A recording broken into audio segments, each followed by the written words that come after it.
Today on Tabletop Thoughts, we are going to look at the Shadowdark supplement, Forged in Darkness.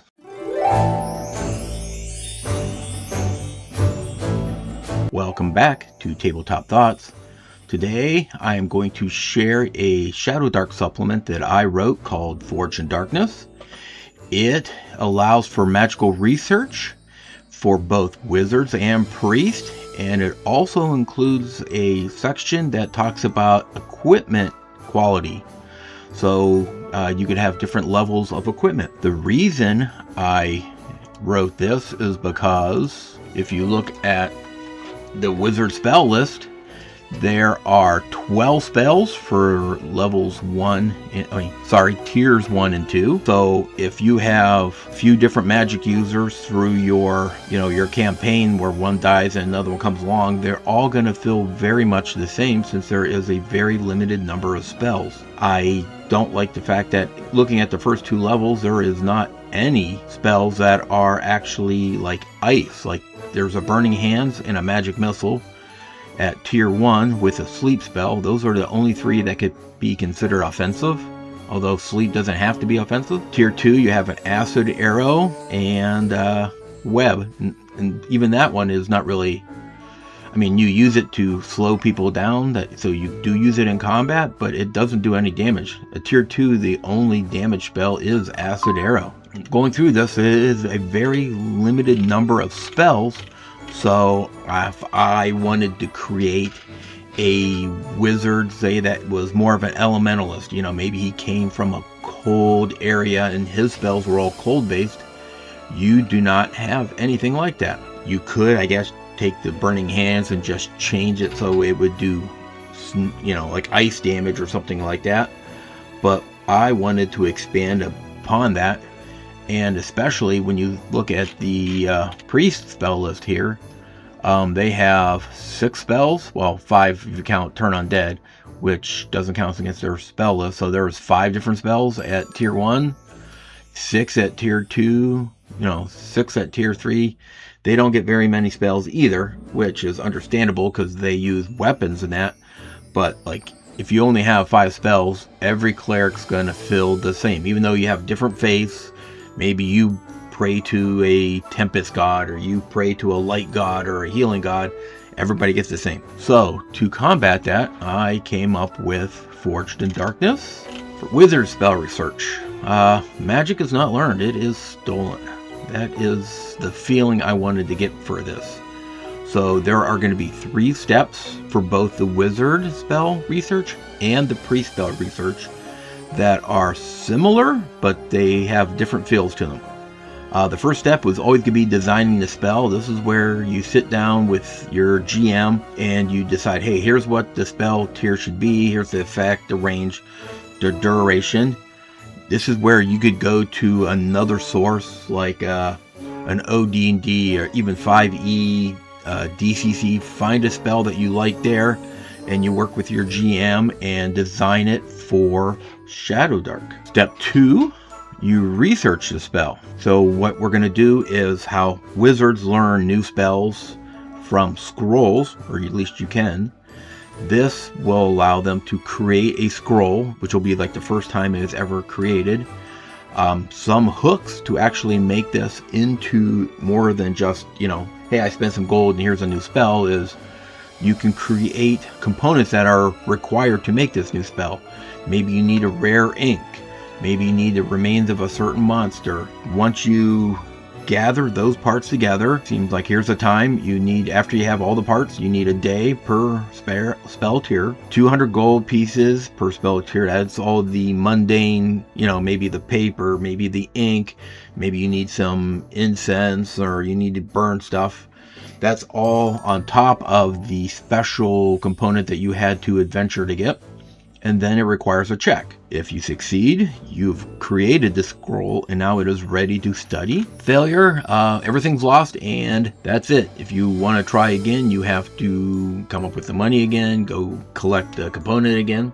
Then the third part, you sit and you study the scroll just like any other scroll, although the DC to learn it is a little bit higher because nobody's ever done this before. If you succeed, the spell is mastered and it is added to your spell list and the scroll crumbles away. Learning the new spell is like any other new spell in Shadowdark. It does not count against your maximum per tier for that level. This is another way, instead of you're allowed to have 3 spells for, say, first tier, for first level, you get enough money, you spend the time, you research it, you could add another spell to it. Once you actually created spells, once you have memorized spells, you could actually create newer ones. Since it's something you've already done, this allows you to share it, store it, sell it. This is why there are scrolls in the world, because if I knew a spell and I didn't need a scroll, why would anybody ever write a scroll down? Well, it's so you can share the spells. It's so you can sell them, because if you're a wizard and you need money and you really don't want to go back into dungeons anymore,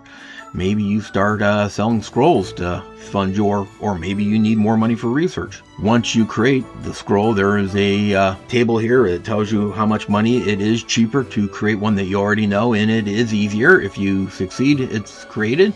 On a failure, it might be flawed. So this is where you could always maybe make like a curse scroll or something that happens that makes it different. To priest magic is not studied, it is granted. Whereas the wizard has to gather components and study and research.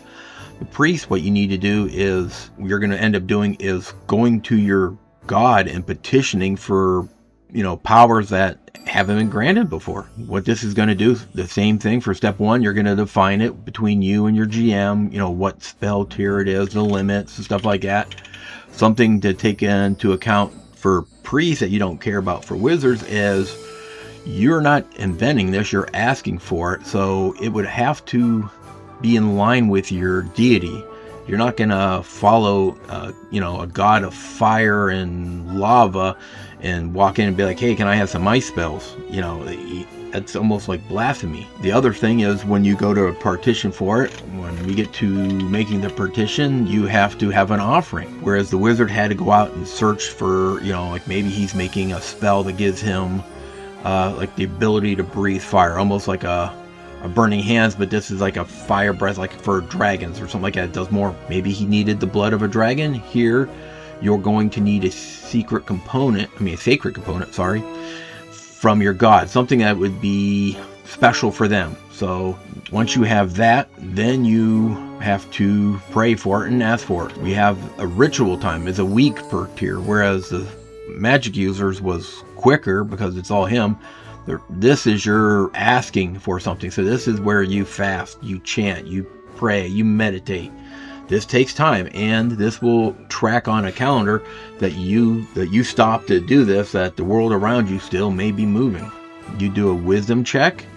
You have a DC of 13 plus a spell tier, and if you are successful, the deity hears your plea and decides that you are faithful, and he grants it to you. If it fails, your offerings are lost, the god might not answer, but he doesn't have to, Maybe he just heard your plea, looked at you, and was like, that's not something I'm willing to do, but maybe you just don't get an answer.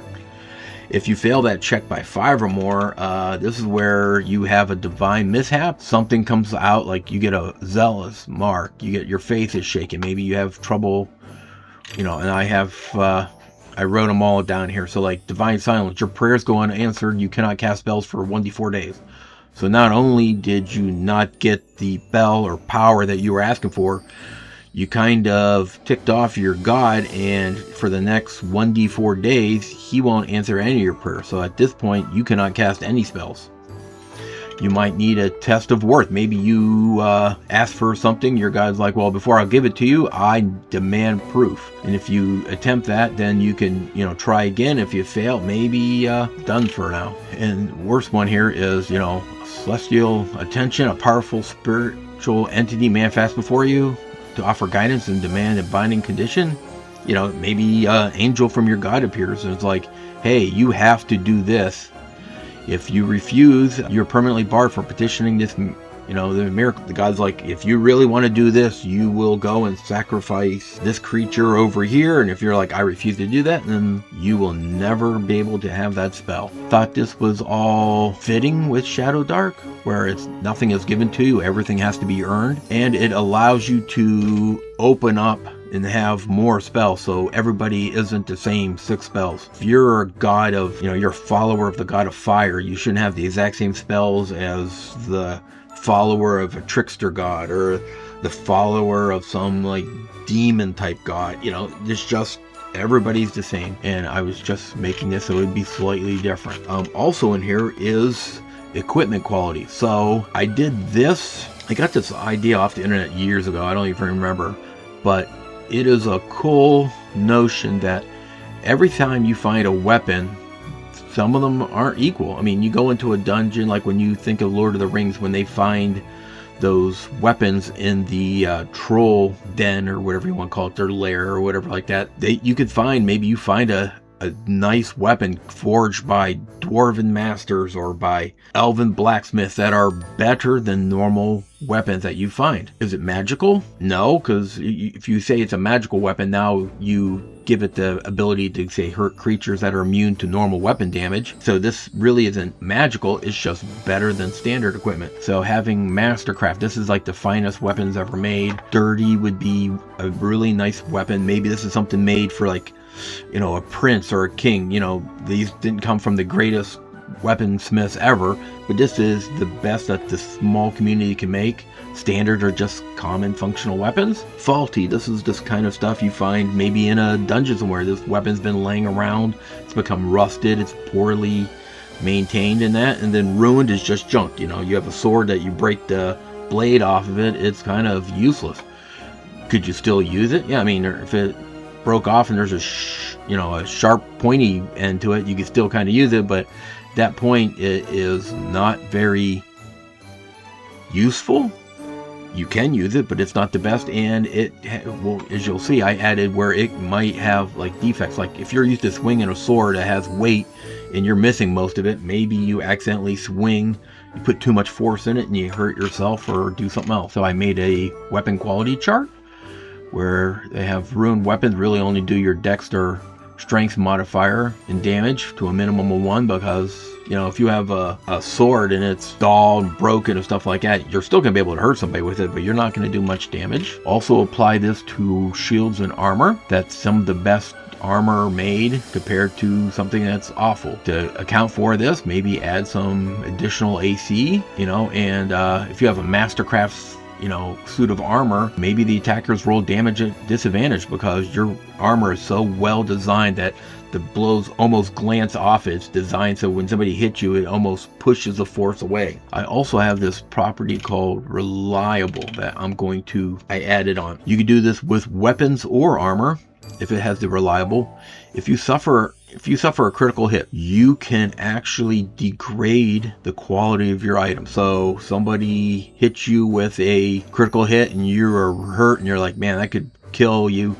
Before they roll, you know, damage, they're doing double damage, you go, hey, I'm going to use the reliable property of my, you know, my sturdy sword, and it will drop down to standard. So maybe it bends, maybe it takes a big chunk out of your sword, maybe you do it to a shield that you have that's a sturdy shield, that it'll go down to the standard, but you still take some damage, but it actually degrades to a level below, but you no longer have the critical hits. So it's like where somebody breaks into your shield, break a corner off it, or as in Lord of the Rings where he broke his sword. The king had a nice sword and, you know, they stepped on, broke it off, and the guy still ended up using it. I have some tables in here for this. You know, when you find loot, you can roll and see, hey, how nice it is. Mastercraft, you might find in a tomb of some king.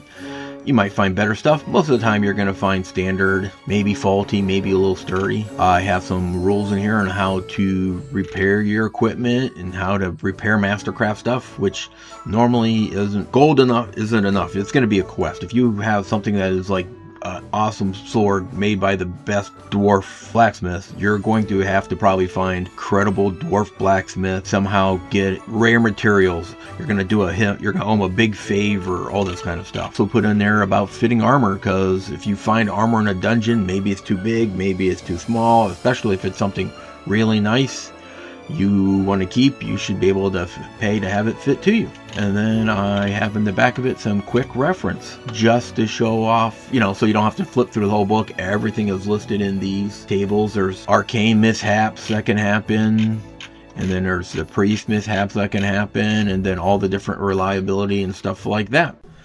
Thanks for watching. If you enjoyed this, check out the next video right here. It's packed with more great content. And as always, keep on gaming.